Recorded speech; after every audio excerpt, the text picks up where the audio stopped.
Sebentar Mbak Nunu, itu Mbak melalui diskusi itu resmi nggak sih? Iya. Ya kalau resmi ada notulennya dong. Kalau ada notulennya, kenapa nggak itu dideklar saja oleh Kemendikbud Ristek? Kenapa nggak itu dilakukan? Itu yang saya minta melalui pimpinan, izin Pak Dede. Harusnya Kemendikbud Ristek sebagai leading sektor membuat selebaran resmi. Makanya tadi Mbak Nur ngajak sosialisasi, ngapain ngajak sosialisasi? Bahan yang ada kok, ngapain saya sosialisasi? Satu, nggak ada bahan, dua, nggak ngajak, ngapain sosialisasi? Emang kita cowok apaan? Mau murahan? Ya, itu nggak ada bahan, nggak ngajak, ngapain sosialisasi?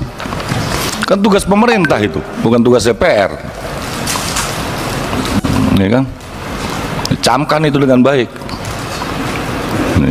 Kita legislasi dan baca undang-undang dasar bagi ini para yang masih PLT mau direktur kan baca tuh undang-undang dasar biar ngerti tata negara. Terima kasih pimpinan. Izin dilanjutkan Pak Ferdi. Izin juga nambah instruksi lagi. Ya, silakan. Jadi kalau sudah merupakan rapat bersama itu saya kira akan lebih kuat kalau hasil rapat itu dituangkan dalam keputusan Permendikbud, sehingga kemudian hasil rapat itu diikat. Kalau tidak, ya itu tadi akhirnya seperti tidak ada, hanya hasil diskusi saja. Saya kira itu ya. Terima kasih. Sekalian pimpinan kayaknya tanggung gitu ya, saya interupsi juga, meskipun ini kalimat awal dari Prof. Nunu ini saya baru akhirnya bisa memahami. Di awal itu Prof. Nunu menyampaikan bahwa mendukung ya keinginan Pak Menteri untuk 1 juta guru. Jadi memang ini dasarnya keinginan yang didukung oleh birokrasi, bukan perencanaan. Kalau Anda gagal merencanakan, Anda merencanakan untuk gagal. Itu adigiumnya, Bu.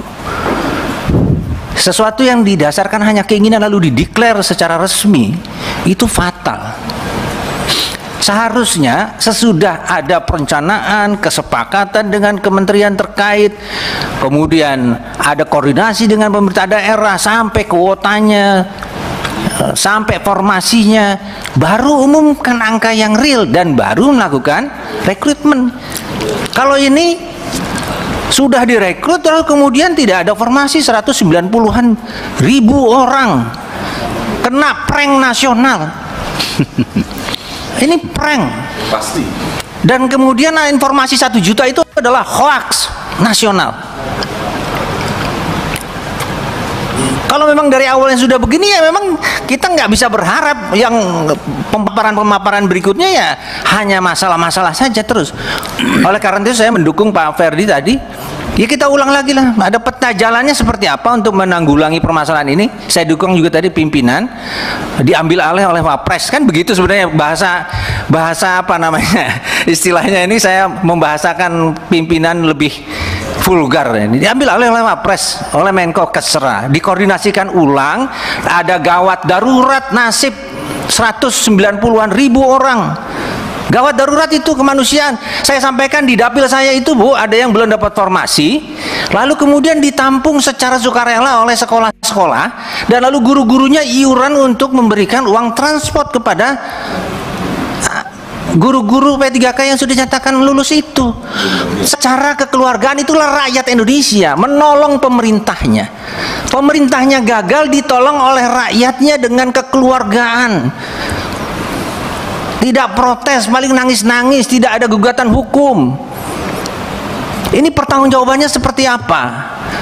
Itu saya kira, saya sepakat apa yang dikatakan Pak Ketua tadi, itu jadikan kesimpulan semua. Dan saya kira tidak perlu panjang-panjang lagi lah kita rapat ini. Kita masuk dalam skema baru saja untuk penanggulan gawat darurat nasib guru honorer yang ratusan ribu orang itu. Terima kasih.